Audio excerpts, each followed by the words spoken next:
Please remain standing for our scripture reading. Genesis 4, verses 1 through 10, found on page 3 of the Old Testament in your Pew Bible. Now the man knew his wife Eve, and she conceived and bore Cain, saying, I have produced a man with the help of the Lord. Next she bore his brother Abel. Now Abel was a keeper of sheep, and Cain a tiller of the ground. In the course of time, Cain brought to the Lord an offering of the fruit of the ground, and Abel for his part brought of the firstlings of his flock and their fat portions. And the Lord had regard for Abel and his offering, but for Cain and his offering he had no regard. So Cain was very angry, and his countenance fell. The Lord said to Cain, Why are you angry, and why has your countenance fallen? If you do well, will you not be accepted? And if you do not do well, sin is lurking at the door. Its desire is for you, but you must master it. Cain said to his brother Abel, Let us go out to the field. And when they were in the field, Cain rose up against his brother Abel and killed him. Then the Lord said to Cain, Where is your brother Abel? And he said, I do not know. Am I my brother's keeper? And the Lord said, What have you done? Listen, your brother's blood is crying out to me from the ground.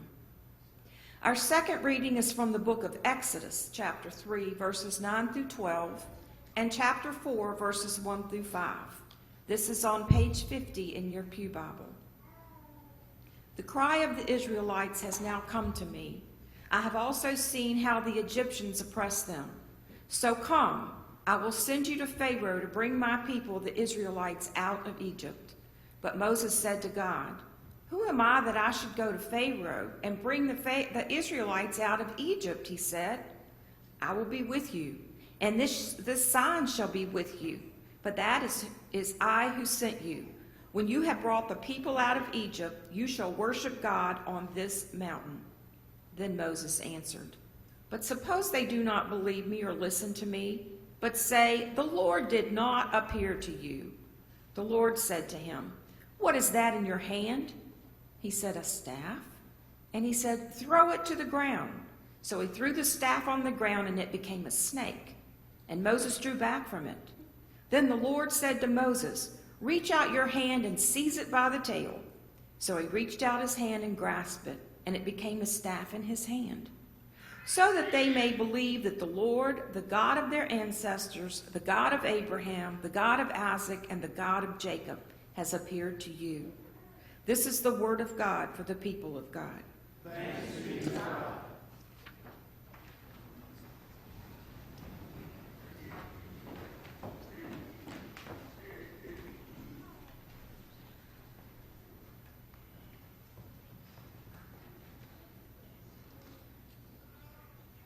There is a difference between curing and healing, and I believe the church is called to the slow and difficult work of healing. We're called to enter into one another's pain, anoint it as holy, and stick around no matter the outcome. In her book, Jesus Freak, Sarah Miles explains it like this. Jesus calls his disciples, giving us authority to heal and sending us out. He doesn't show us how to reliably cure a molar pregnancy. He doesn't show us how to make the blind man see, dry every tear, or even drive out all kinds of demons. But he shows us how to enter into a way of life in which the broken and sick pieces are held in love and given meaning, in which strangers literally touch each other, and in doing so, make a community spacious enough for everyone.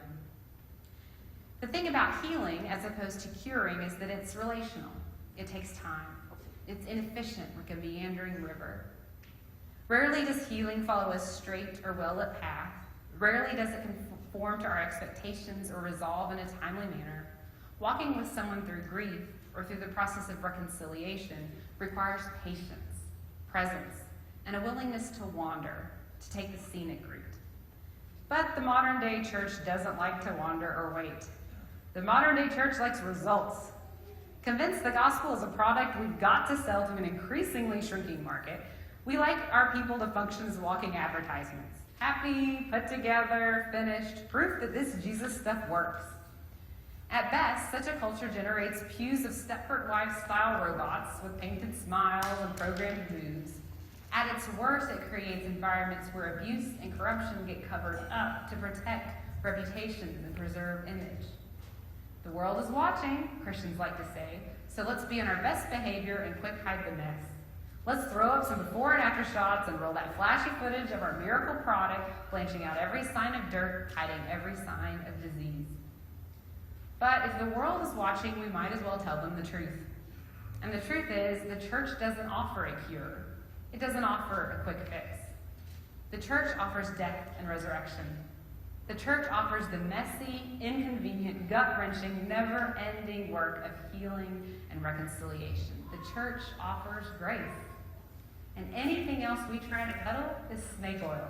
It's not the real thing. So greetings and blessings and good morning to all of you. I'm Larry Dickenson. Pastor RJ and his wife are heading to Dulles Airport today to pick up their two sons who are on a direct flight back from their 6 weeks in Korea. So they have the long airplane flight, and RJ and his wife send greetings, but they're away getting the boys.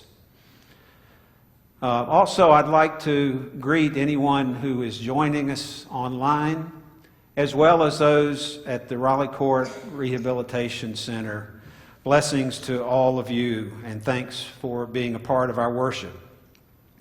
Before I go any further, let's see, I think we have some special people up in the balcony. Jimmy, I see you. Is Melody up there with you?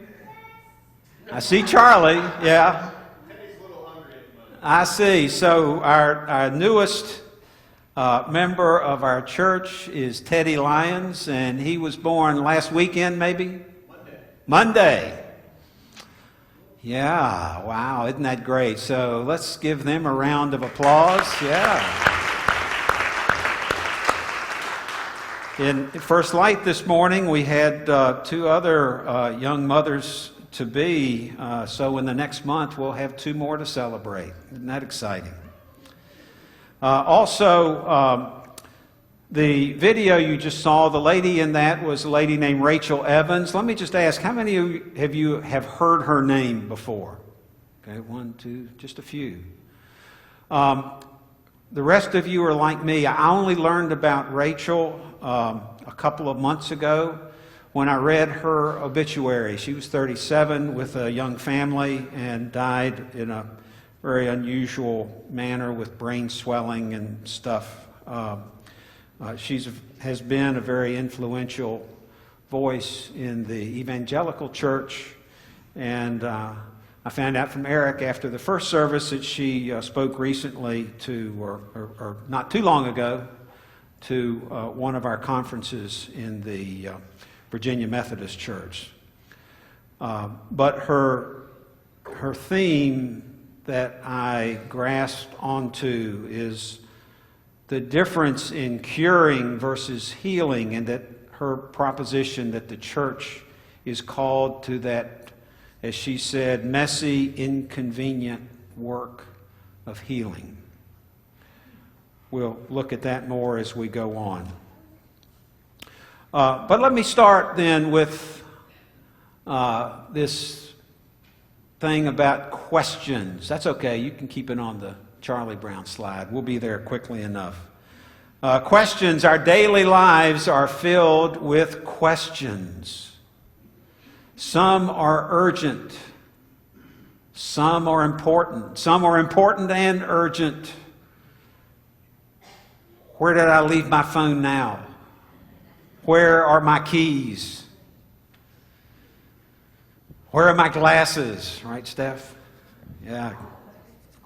Some are frustrating and aggravating, some are trivial, but we are surrounded by questions, and some of them even stay with us at night, or we awake to them in the morning. And so we have Charlie Brown there. Sometimes I lie awake at night and I ask, why am I here? What's the purpose of it all? Does my life have any meaning? then a voice comes to me that says, forget it. I hate questions like that. Have any of you had nights like that? I have. If you haven't, you're weird. Okay? Life's not that easy. But I do believe that if we're really going to live a life that's worth living, we're going to have to confront some basic questions that will guide our thoughts and actions. What do we believe about God? What do we believe about me, my personal creation, and each of you? How do I live as part of a family or a community? How do I want to be known and remembered by others? How should I allocate my time and energy? Should I obey the laws of the land or not? You all could think up many more. Basic questions about living and living with people around us. The author of our study that we're looking at is named Trevor Hudson. Trevor Hudson wrote this study called Questions God Asks Us. And for most of his career as a Methodist pastor, he has served in South Africa beginning in the 70s and continuing today. And as you can imagine, during that sweep of time, he lived through a period in that country that was embroiled in controversy, living in a country that was wrestling hard with this question of how black and white citizens would live together. Because the status quo, as of the 70s, was known as apartheid, or apartheid, or however that word is pronounced. And it governed how black and white citizens lived together, and specifically how they lived apart. And it was a brutal, soul-draining pox on the country. And there was intense struggle. And Reverend Hudson was there in the middle of it and got to see the impact of that original status quo and how to try to reconcile Christian teaching with it. And from that experience, he has come to divine and receive revelation from God about these questions that God asks us. Not the questions that we put to God, but the questions God asks us. And by the way, if you'd like a copy of the study book, there are actually some on the back pew. Terry's back here in the corner. She's got at least one in her hand, and you can get one from her. They're free of cost from the church, and you can read along as we study this during the summer. But before we dive into our 4 questions for the day, I want to just think with you for a moment. Why would God bother to ask me questions? Now, David Tanner down here, he's a smart guy. I could see why. But God's really the answer guy, isn't he? He made everything. He made us. He made us the way we are. Put our pieces together. Counts the hairs on our head. Watches over every moment of our life. Why would he bother to ask us questions? And our author suggests 3 particular reasons. The first being, asking questions now puts us in a conversational relationship. Not God making a pronouncement like the 10 Commandments, thou shalt not, but God asking a question that would have many answers, perhaps. Conversation requires time, has many alternate possibilities. God communicating with me and me communicating with God. Conversation, that's a different kind of relationship. questions being posed to us give us greater dignity.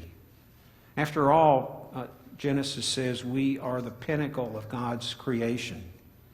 And God, in asking questions and expecting us to struggle a bit with it, dignifies us in that exchange. As I was thinking about the struggling with the questions, I thought about RJ's comments last week in his sermon as he spoke about this idea of chewing or gnawing on a question. And I thought probably God would rather us on these questions gnaw on them like a dog gnawing on a bone, a steak bone.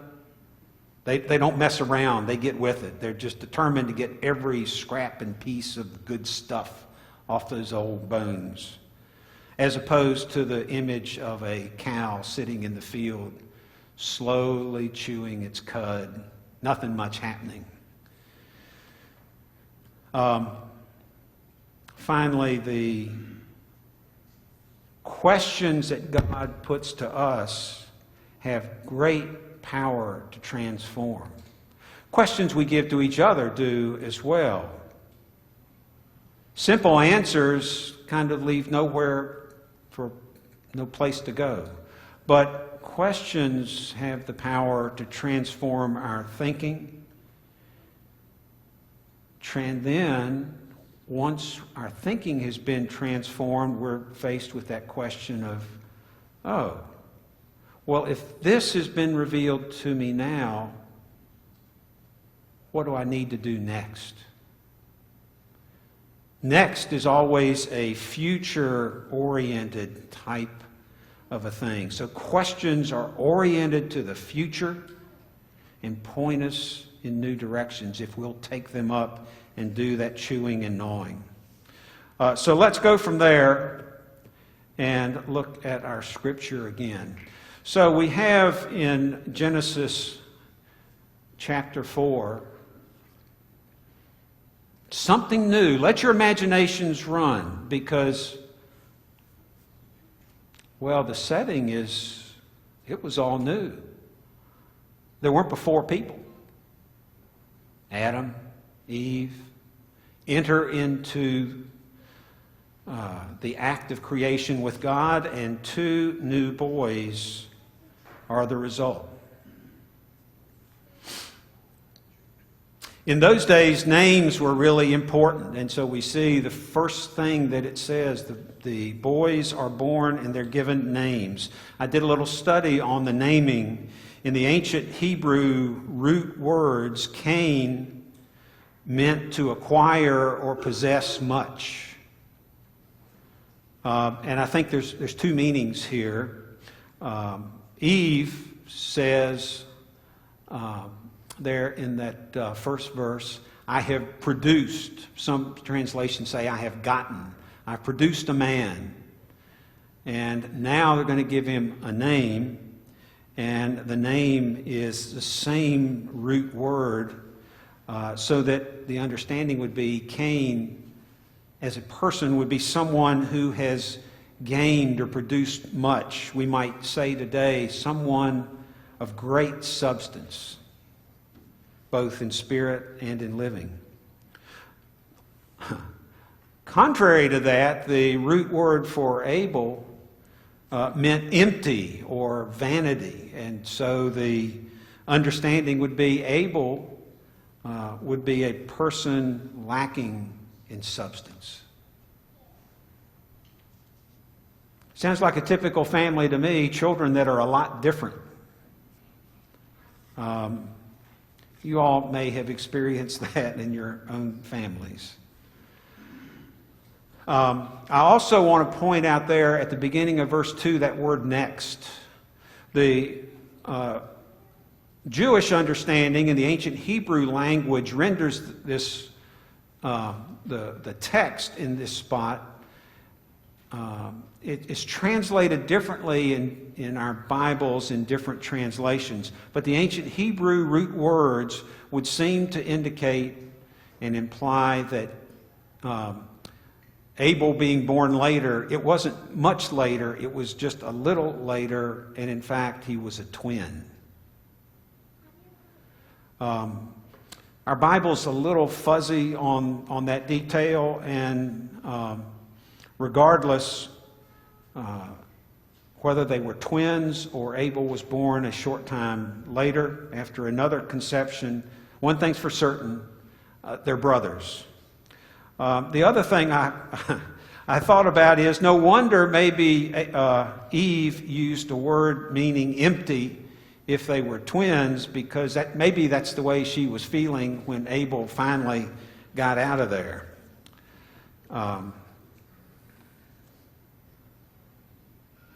Well, over time, the brothers grew into young men. Cain, the older brother, followed his father's footsteps and was a farmer, a tiller of the ground. Abel, the younger brother, went a different direction, and he became a shepherd. There came a time when God asked them both to bring an offering out of their blessings, from their bounties. It's not stated in our Bible in so many words, but we're left to conclude that there must have been the kind of communication with Cain and Abel like God had with Adam and Eve. And we know that Adam and Eve had that direct communication. And so it's implied in there God must have given Cain and Abel some instructions. Bring me an offering. Here are my expectations. And whatever those expectations were, Abel's sacrifice from the flock is recorded as being approved of by God, and Cain's sacrifice from his crops was not approved. As a result of God not approving his sacrifice, Cain became very angry. And as it says in the verse there in verses 5, 6, and 7, Cain was very angry, and his countenance fell. The Lord said to Cain, "Why are you angry?" That's our question 1 for the day. Why are you angry? And why is your countenance fallen? If you do well, will you not be accepted? And if you do not do well, sin is lurking at the door to drive it. Its desire is for you, but you must master it.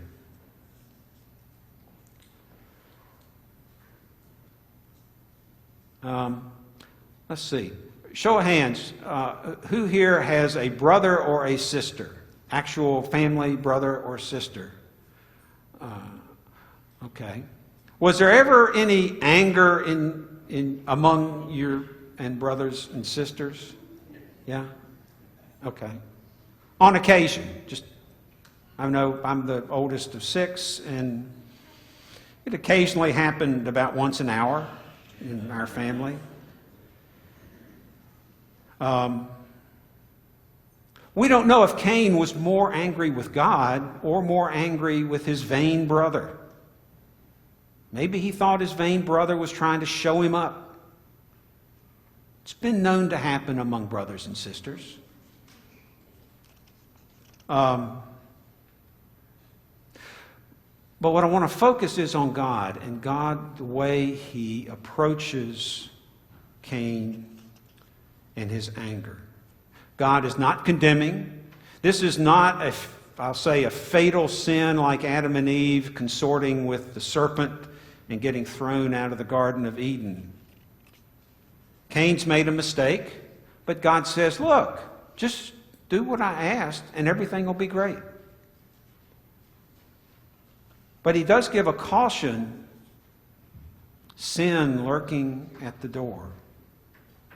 I think it sounded something like this. Cain, you're walking close to the edge. Your anger could cause you to really fall into a deep pattern of sin. Set your anger aside. Make peace with me. Make peace with your brother. And make the sacrifice I asked for, and you'll be accepted.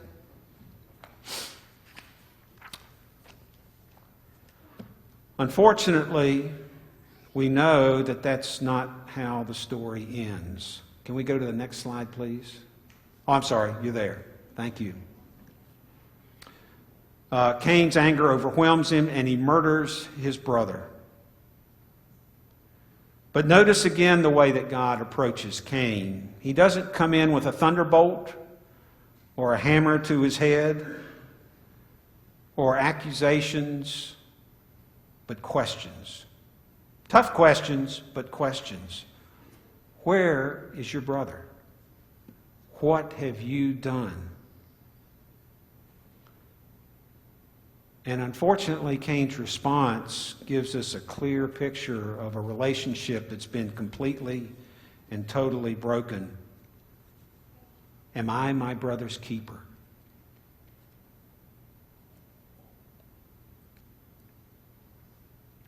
Thousands of years later now, we hear the story and we still grieve at that outcome. Brother strikes brother and a family is broken. This one was just the first of many over time. The result of the power of sin lurking at the door, and the power that our human race has not yet mastered. Unfortunately, anger still abounds, and God's question remains for us today. Larry, where is your brother and sister? For Cain, the answer was pretty straightforward. There's just one brother. It wasn't a hard question, really. Where is he? Well, it's right there. There was just one brother around. For us, there's a lot of people around us. People in our home and our extended families. People we encounter regularly each week at work, at church, in the community, at school. People we've known over time but have lost track of or now don't see regularly. People that we share some important connection with. That's a great word, connection. One of my favorites I watch at a distance is our favorite Hokie Nation. There's quite a connection there. People we've connected with online, on social media, and even more, the greatest group of people we've never met. So it seems then that the way that we define brothers and sisters makes all the difference. Cain's response tells us a lot about what he thought of a brother. The ancient Hebrew here, where he says, am I my brother's keeper? That word keeper is the same word that was used earlier. And so keeper, in this sense, I think what Cain was saying was, God, who cares about that guy? He's just an animal like his sheep.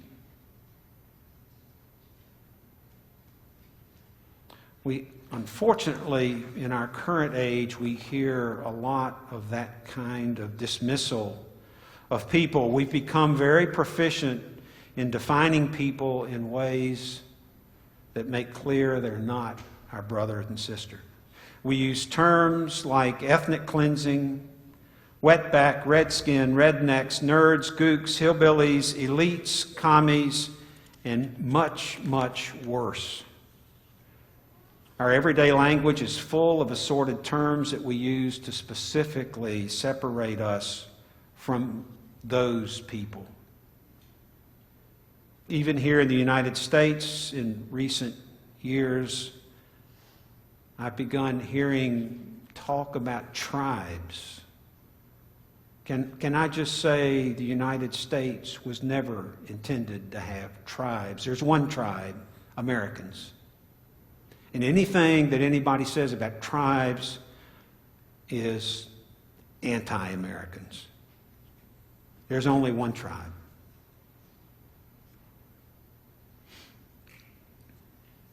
So, our challenge then is in these two last questions that God poses to Cain. Where is your brother? What have you done? Because if I'm going to label or claim someone as a brother or a sister, then I've also claimed a certain responsibility for their well-being. In order to make good on my responsibility, I have to see that person as an individual. Especially an individual act of creation, precious creation of God. And if I can discern, and I have to discern, I have to look at them and see them, and I may then discern that I have somehow done them damage or harm, knowingly or unknowingly. And if I have, then I need to seek to repair that area of brokenness. I must finally accept that their well-being is just as important as my well-being. And look past any faults they have and love them anyway. Taking this approach leads us on this path of healing that Rachel Evans spoke about. Our churches, this church, should be a leader in our community on the path to healing.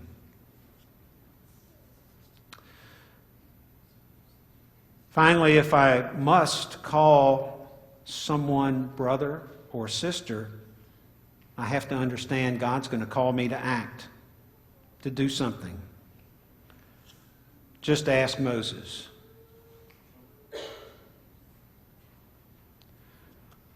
Moses saw the burning bush, and as he came towards it, he heard God saying, "Moses, I've heard the cry of my people in Egypt. I've seen their oppression. They need some help, and I'm sending you." Moses' response back to God, "Don't send me." And by the way, I have some more excuses. I don't speak well. They won't believe me. I don't even know your name. And just send somebody else. I'm way too old. I'm 80. I'm done with all that leading stuff. And God then responds to Moses with the fourth big question of the day. What is that in your hand? All Moses had was a wooden staff, he thought. Nothing fancy, just what a shepherd would use. God turned it into a snake, told Moses to pick it back up. When he did, he turned it back into a staff, and the point was made. God's power was going to be channeled through that staff. I think I said he turned it back into a snake. He turned it back into a staff. And so God's power was going to be channeled through that staff, through Moses. Moses would lead a nation out of Egypt to the promised land. And I think it's just a good, kind thing. He didn't tell Moses it was going to take 40 years. Where God calls us in the church to action as a body or as individuals, we're never going to get sent out empty-handed. We always have enough to meet the need, no matter who you are. Like Moses, each of us has some things in our hands. Okay? Hold them up. We got hands. And through those hands, we have abilities. Each one of us. Different abilities, different things. And through each of us, we have life experiences that can run right through our hands. Moses had been a favored son, a prince, a refugee, a shepherd. All of that was his life experience. Oh, by the way, he was a murderer too. And we have our inadequacies that run through our hands.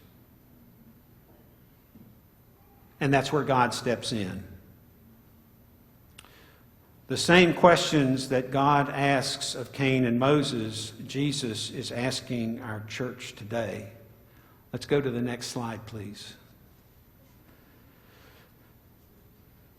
Why are you angry? You might be angry about the way your life is going, the way you think the world is going, some people in your life that are difficult. some people that you may need to mend a relationship with and return to wholeness. Where is your brother?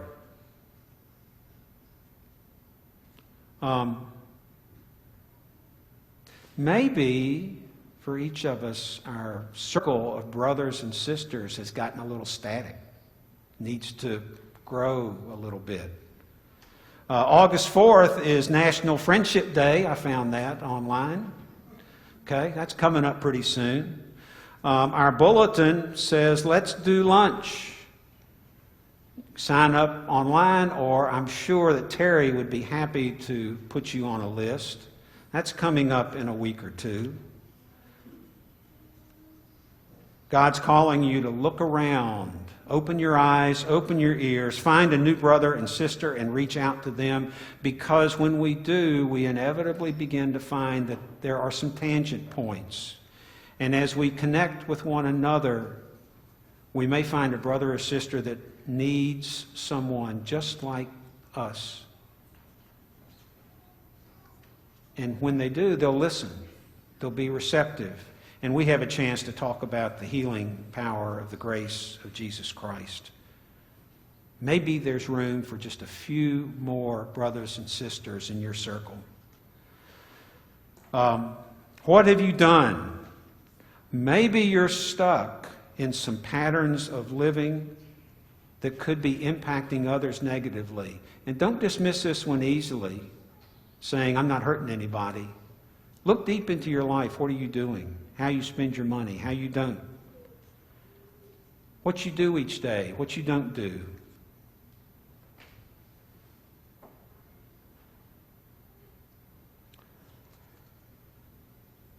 Then make it a mission on your part to be part of the work of the church that Rachel Evans described for us.